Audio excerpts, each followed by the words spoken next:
Ассалаумағалейкум қазақ елі, бұл видеомызда компания Сапаплас қалай сапалы монтаж жасайды. Сол көрсететін боламыз. Сол себепті алдағы уақытта терезе заказ беретін болсаңыздар, бізден болмаса да, басқа жақтан болса да, осы қағидаға қол жеткізсеңіз, сізден мықты монтаж шығады. Негізі терезенің сапалы болуы ол тек қана сапалы сборкада емес, сапалы монтаж. Содан кейін біз өзіміз монтаж жасағанға гарантия береміз. Басқа біреу, мысалы, біз монтаж болатын, соған гарантия жоқ. Қазір жігіттер жалпы полностью раманы қойып бітті.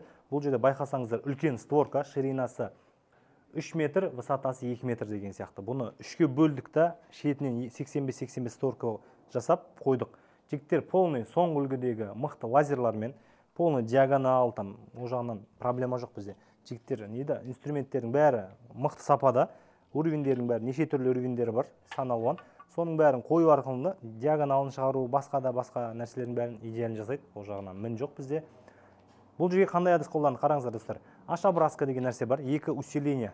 Бұны тоже 5 шуруппен полный қатырып алдық бір-біріне. Бұл не үшін, неге көмек береді? Вибрация болмауы үшін деген сияқты. Байқасаңыздар, көп адамның қателігі монтаж жасаған кезде шуруптан экономия жасайды. Мысалы, мынандай высотаға ары кетсе 1, 2, 3 шуруп қою мүмкін, даже біреулер 2 шуруп қояды. Мысалы, біреулер даже шурупта ұрмайды деген сияқты. Біз ол қателікті жібермейміз. Байқасаңыздар, высотада 4 шуруп, мына жағында да 4 шуруп, мына жағында 1, 2, 3, 4, 5, 6, 7 шуруп, асты үстінен 14 шуруп тұр. Мына жерде жалпы шурупты аяп тұрған жоқпыз. Неге? Бұл терезенің мықтылығына сенімді береді жалпы. Шуруп болғаннан кейін, именно ашылатын жаққа мынандай заглушка дейді ғой. Именно мынандай заглушкамен жауып кетіп жатыр қазір таңда. Полностью бәрін заманауи дейді ғой. Соңғы үлгідегі монтажда не мықты нәрселер бар, соның бәрін қолданып жатыр. Әдіс деймін дейді, мысалы. Именно бұл жерде ашылатын жағында, чтобы шуруп көрінбес үшін осы әдісті қолданамыз. Қазір бұл жерде жігіттер уровеньге қойды, пенасын шашты. Пенаны да шашқан кезде беталды емес, четко шығарады жігіттердің бәрі. Полностью суын шашады, пенасын жақсылап шашады. Одан кейін пена шашылғаннан кейін терезе упор дейді ғой, отырады шамалы. Любой терезең отырады. Сол кезде сол қателік болмас үшін біз астына мынандай клинер дейді ғой, стойка. Мынаны қоямыз, алдағы уақытта мына отырып кетпейді. Осы нәрсені көп адам қолданбайды, мысалы, қараңыздар. Бірінші стойка, екінші стойка, үшінші, мына жерде 4, 5, 6, 6 жерден қойдық, даже мына жерде де бар. Алдағы уақытта терезе отырмайды. Сол нәрсеге мән береміз.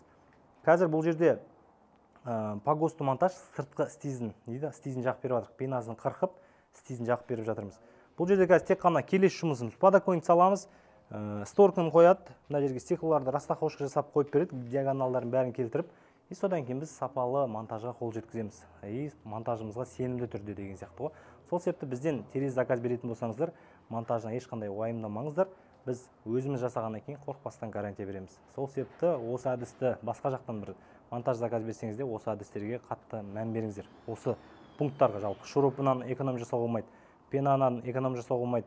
Пена демекші, артында қараңыздар. Мына жерде поставочный профильмен қолданамыз біз. Подоконникті просто мына жерге шуруппен тартпаймыз. Арнайы өзінің поставочный профилі бар. Оның ішіне псу лента жапсырамыз. Псу лента деген жалпы ісінетін нәрсе. Алдағы уақытта жел кіріп кетпеуіне. Одан кейін байқасаңыздар, сырт жағын қаратыңыз. Полностью пенаның бәрі толықтай шашылу керек. Мысалы, біреулер шашпай кетеді негізі. Бұл толықтай шашылу керек. Мынау күннің сәулесінен қорғауымыз керек сосын. Мысалы, сарғайып кетпеу үшін кесіп, жалпы герметигін жағып